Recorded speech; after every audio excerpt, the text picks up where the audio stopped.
పట్టుకోవాలా మీరు నమస్తే అండి. గరికపాటి గారిది ఇష్యూ ఏమిటో జరుగుతుందండి, దాని గురించి ఏమంటే ఏం చెప్తారండి? గరికపాటి గారి మీద ప్రజెంట్ జరుగుతున్నటువంటి ఇష్యూ మీద చెప్పాలంటే ఇది ఖచ్చితంగా అల్లు ఆర్మీ వాళ్ళ రివెంజ్ 100% ఖచ్చితంగా చెప్పగలం. ఇది అంటే ఇంతకుముందు చిరంజీవి గారి మీద కూడా ప్రసంగంలోని ఫోటోలు తీసుకుంటే ఈ విధంగా అన్నారు. అంటే చిన్న చూపనా ఇండస్ట్రీ, అంటే ఒక సినిమా రంగం అంటే తక్కువ చూపనా ఏంటి? దాని గురించి ఏమంటారు? ప్రస్తుతం అన్నారు, ఇప్పుడు ఒకసారి అన్నారు. ప్రస్తుతము అతను ఏం అనలేదండి ఇమీడియట్గా, కానీ ప్రస్తుతము అల్లు అర్జున్ గారు డిప్రెషన్లో ఉన్నారు. అల్లు అర్జున్ గారు డిప్రెషన్లో ఎందుకు ఉన్నారంటే అంత సూపర్ హిట్ సినిమా ఇచ్చిన అతను అనుకోకుండా అరెస్ట్ అవ్వటం, జైలుకి వెళ్ళాల్సి రావటం, ఇంకా తీవ్రమైన డిప్రెషన్లో ఉన్నారు. ఇప్పుడు ఎప్పుడైతే అతను తన కుమారుడు డిప్రెషన్లోకి వెళ్ళిపోయాడో అల్లు అరవింద్ గారికి తీవ్రమైనటువంటి కోపం వచ్చింది. ఆయన బాధకు కారణమైనటువంటి వాళ్ళందరి మీద కూడా ఇప్పుడు ఒక్కొక్కళ్ళ మీద కూడా వీళ్ళ యొక్క ప్రతిచర్య అనేది ప్రారంభించారు ఆల్రెడీ. ఇది ఏ విధంగా ప్రారంభించారంటే మనం 2-3 ఎగ్జాంపుల్స్ కూడా ఇప్పుడు చూద్దాం. ఇప్పుడు రీసెంట్గా కూడా రామ్ చరణ్ గారి సినిమా కూడా ఒకటి రిలీజ్ అవుతున్నది, గేమ్ చేంజర్. దానికి పోటీగా మరలా పుష్పాని రిలీజ్ చేస్తున్నారు. పుష్ప సినిమాలో కొన్ని సీన్స్ యాడ్ చేసి అది రిలీజ్ చేయాలి అనేటువంటి ప్లాన్లో వీళ్ళు ఉన్నారు. రిలీజ్ చేస్తామని కూడా బహిరంగంగా చెప్పడం జరిగింది. కానీ మన స్టేట్లో ఈ యొక్క రామ్ చరణ్ గారి సినిమా కూడా దిల్ రాజు గారు చేశారు. ఇది డిస్ట్రిబ్యూషన్ కూడా ఆయన చేస్తున్నారు. కాబట్టి ఇప్పుడు ప్రజెంట్ అది కనుక రిలీజ్ అయ్యి పోటీ కనుక వస్తే చాలా గందరగోళ పరిస్థితి వచ్చేటువంటి ఉన్నాయి. అందుకని ఆయన కన్విన్స్ చేయడం జరిగింది. ఖచ్చితంగా కావాలనే జరుగుతున్నది.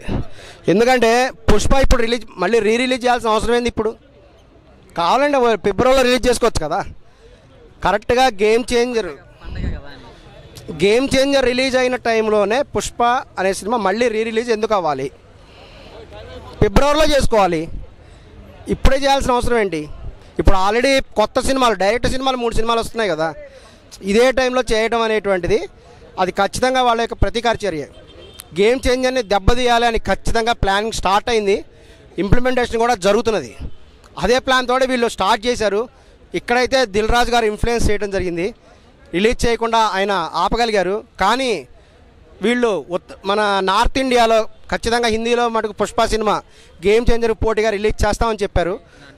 గేమ్ చేంజర్ మూవీ ప్రమోషన్లోని అంటే అన్స్టాపబుల్లోని బాలకృష్ణ గారు రామ్ చరణ్ని ఈ విధంగా అడిగితే నాకు కూడా అతను అదే అల్లు అరవింద్ మామకితే అతనితోనే ఎక్కువగా ఉంటాను, అంటే ఏమీ లేదు, విభేదాలు లేవు, అందరు హీరోలు ఒకటే అన్నట్టు చెప్పాడు కదా.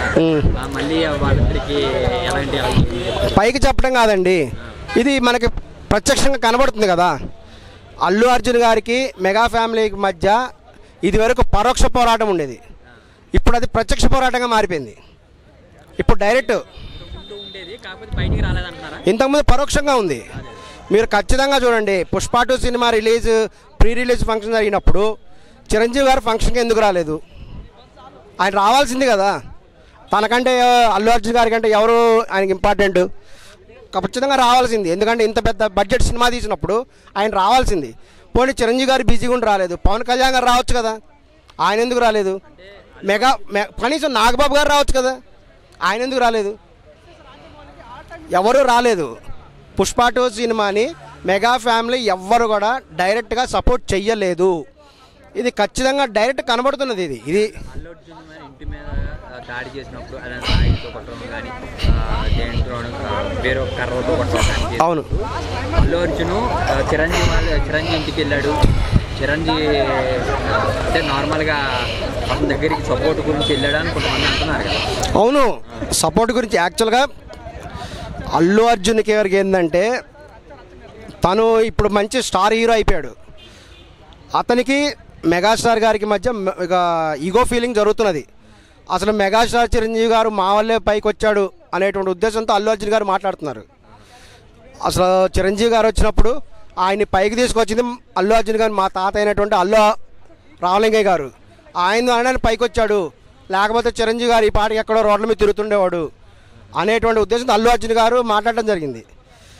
అదేవిధంగా తను గొప్ప టాలెంటెడ్ యాక్టరు, కాబట్టి తన టాలెంట్ చూసి అందరూ తన సినిమాలు చూస్తున్నారు అనేటువంటి అభిప్రాయం కూడా అతనిలో ఉంది. ఇది పుష్ప 2లో అదే చూశారు. అది కొంతవరకు నిజం అయింది కూడా. అది నిజం కూడా అయింది. అల్లు అర్జున్ గారు ఖచ్చితంగా మంచి టాలెంట్ ఉన్నటువంటి వ్యక్తి కాబట్టి అతను మంచిగా యాక్ట్ చేశాడు. మంచి ఫ్యాన్ ఫాలోయింగ్ ఉంది. కానీ ఇతను దురదృష్టవశాత్తు ఎప్పుడైతే అరెస్ట్ అయ్యాడో వీళ్ళు బాగా డిప్రెషన్కి వెళ్ళిపోయారు. యాక్చువల్గా అక్కడ ఆయన అరెస్ట్ చేయకుండా ఉండాల్సింది. డిప్రెషన్లోకి వెళ్ళినప్పుడు అల్లు అరవింద్ గారు తీవ్రంగా బాధపడ్డారు. అరే ఇంత సామ్రాజ్యం ఉంది, ఇంత ధనవంతుడు నేను, కొడుకు డిప్రెషన్లో పోతే ఏం చేయలేకపోయానే, దీనికి కారణం ఎవరు అనేసి చూస్తే అనేక మంది ఉన్నారు. ఇందులో గరికపాటి గారు కూడా ఒకళ్ళు. గరికపాటి గారు చాలా సందర్భాల్లో పుష్ప 2 గురించి, పుష్ప సినిమా గురించి విమర్శిస్తూనే ఉన్నారు. అసలు ఏంది ఒక గంధపు చెక్కల దొంగ హీరోగా పెట్టడం ఏంటి, మీరు ఏం సమాజం ఇస్తున్నారు సమాజానికి అని ఎంతసేపు ఆయన చిత్రాన్ని కూడా ఆయన కిందకు తొక్కేయడానికి కూడా ప్రయత్నం చేశారు. ఇంకొకటి చిరంజీవి గారు కూడా ఇంట్లో కానీ అండ్ వేరే దగ్గర కానీ ఎక్కడికి వెళ్ళా సరే రామ్ చరణ్ గురించి అండ్ అల్లు అర్జున్ గురించి అంటే ఆ ఉద్దేశంతో అన్నారా ఆ మాట అని కొంతమంది అంటున్నారు. ఏంటంటే ఎంత ఎదిగినా సరే ఒదిగినట్టు తగ్గినట్టు ఉండాలి, ఎంత సంపాదించినా సరే కొంత తగ్గి ఉండాలి అని ఇండైరెక్ట్గా అన్నారన్నమాట చిరంజీవి గారు. అంటే అల్లు అర్జున్ ఉద్దేశించే అన్నారు అనుకుంటున్నారా? ఖచ్చితంగా ఆయన ఉద్దేశించి అన్నాడు. ఆయన ఏమనుకుంటున్నాడంటే అల్లు అర్జున్ ఆయన చాలా అహంకారంతో ఉన్నాడు, గర్వంతో ఉన్నాడు.